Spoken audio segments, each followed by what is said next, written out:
వారి విక్టిమ్ వాళ్ళ కుమారుడు బాబు పేరు ప్రవీణ్, వారు కూడా విషయం చెప్తారు.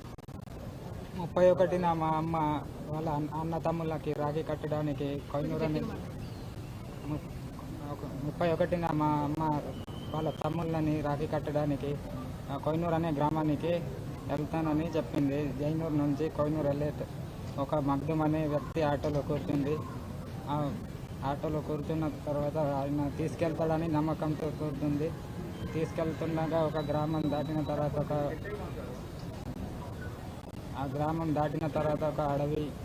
అడవి ఉంది. ఆ అడవిలో చెట్టు పొదలలో తీసుకెళ్లి మా అమ్మని అత్యాచారం చేయడానికి ప్రయత్నించాడు. అప్పుడు మా అమ్మ అప్పటికి అరిసింది, కేకలేసింది. అక్కడ ఎవరు లేకుండే అయితే బండరాయితో కొట్టిండు. అట్లనే స్పృహ కోల్పోయింది.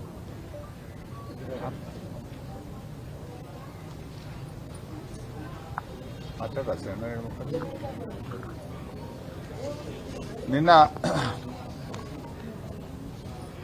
ఇప్పుడే అబ్బాయి చెప్పినట్టు ఈ నెల 31వ తారీఖు జైనూరులో జరిగినటువంటి సంఘటన అత్యంత పాశవికమైనటువంటి ఘటన. చాలా దారుణంగా ఆమె పైన అత్యాచార యత్నం చేసి రాయితో ముఖం మీద దాడి చేయడం జరిగిందనేటువంటి విషయాన్ని వారి కుమారుడు చెప్తా ఉన్నారు.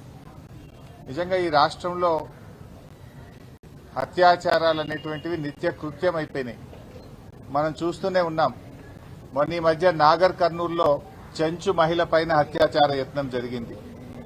అదేవిధంగా ఎల్బీ నగర్లో 4 సంవత్సరాల అమ్మాయి పైన అత్యాచార యత్నం జరిగింది.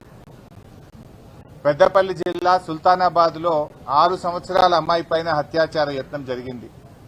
భూపాలపల్లి జిల్లాలో రక్షించాల్సిన పోలీస్ మహిళా కానిస్టేబుల్ మీద స్వయంగా వాళ్ళ ఎస్ఐ గారే అత్యాచారం చేసినట్టుగా మనందరం కూడా చూశాం. వనస్థలీపురంలో ఒక సాఫ్ట్వేర్ ఇంజనీర్ మీద అత్యాచార యత్నాన్ని చూశాం. నల్లగొండ జిల్లా శాలిగౌరారంలో ఒక దివ్యాంగ మహిళ పైన అత్యాచార యత్నం జరిగింది. నిర్మల్ నుంచి బస్సులో హైదరాబాద్కు వస్తా ఉంటే ఆ ప్రైవేట్ బస్సులో డ్రైవరే మహిళ పైన అత్యాచార యత్నం చేసిందని ఆ మహిళ ఉస్మానియా యూనివర్సిటీ పోలీస్ స్టేషన్లో కంప్లైంట్ చేసిన విషయాల్ని మనం చూశాం. అంటే ఇలా ఈ ప్రభుత్వం వచ్చిన తర్వాత అసలు లా అండ్ ఆర్డర్ అంతా కూడా కుప్పైపోయింది. 9 నెలల కాంగ్రెస్ ప్రభుత్వ హయాంలో రాష్ట్రంలో 1900 అత్యాచారం కేసులు నమోదైనాయి. 1900 అత్యాచార కేసులు నమోదైపోయినాయి. సబితక్క గారు అసెంబ్లీలో మాట్లాడుతూ ప్రతిరోజు అత్యాచారాలు జరుగుతున్నాయి, మహిళలకు భద్రత కరువైపోయింది, ఈ ప్రభుత్వం ఫెయిల్ అయిపోయిందని సబితా ఇంద్రారెడ్డి గారు శాసనసభలో మాట్లాడితే మరుసటి రోజే హైదరాబాద్ లో 4 అత్యాచారాలు జరిగినాయి. అసెంబ్లీలో మాట్లాడిన తెల్లారే 4 అత్యాచారాలు జరిగినాయి. అంటే ఈ ప్రభుత్వం మొద్దు నిద్రపోతా ఉంది.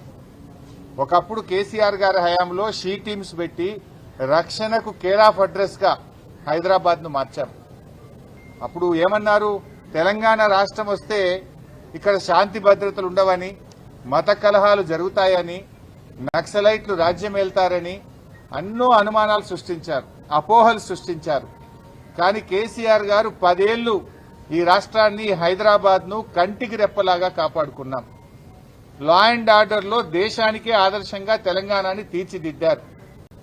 మహారాష్ట్రలో ఒక పోలీస్ సమ్మిట్ లో కేంద్ర హోంశాఖ మంత్రి తెలంగాణ పోలీసులు అత్యద్భుతంగా పనిచేస్తున్నారని పబ్లిక్ మీటింగ్ లో కేంద్ర హోంమంత్రి తెలంగాణను ప్రశంసించారు.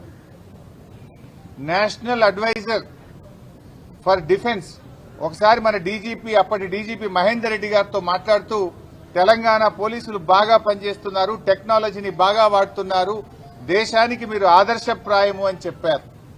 అంతేకాకుండా గ్లోబల్ సమ్మిట్ లో 2022లో పోలీస్ గ్లోబల్ సమ్మిట్ లో అహ్మదాబాద్ తర్వాత, గుజరాత్ తర్వాత తెలంగాణ రాష్ట్రం హైదరాబాద్ సేఫెస్ట్ సిటీ అని, చాలా క్రైమ్ రేట్ తక్కువగా ఉందని, అద్భుతంగా పనిచేస్తుందని గ్లోబల్ సమ్మిట్ లో కూడా తెలంగాణను ప్రశంసించడం జరిగింది. కానీ ఈరోజు ఏం జరుగుతా ఉంది, రాష్ట్రం ఎటుపోతా ఉంది, హైదరాబాద్ బ్రాండ్ ఇమేజ్ ను దెబ్బతీస్తున్నారు. పత్రికల్లో పతాక శీర్షికన ఈ నగరానికి ఏమైంది అని వార్తలు వస్తా ఉన్నాయి. ఒక్కొక్క రోజు 4 మర్డర్లు 4 హత్యాచారాలు జరుగుతా ఉన్నాయి హైదరాబాద్ లో. రాష్ట్రం దెబ్బతింటా ఉంది, రాష్ట్ర ప్రతిష్ట మసకబారుతా ఉంది. ఈ రోజు ఈ ప్రభుత్వం వచ్చిన 9 నెలల కాలంలో 1900 హత్యాచారాలు, 2600 హత్యలు, 230 స్మగుల్డ్ వెపన్స్ సీజ్ చేయడం జరిగింది.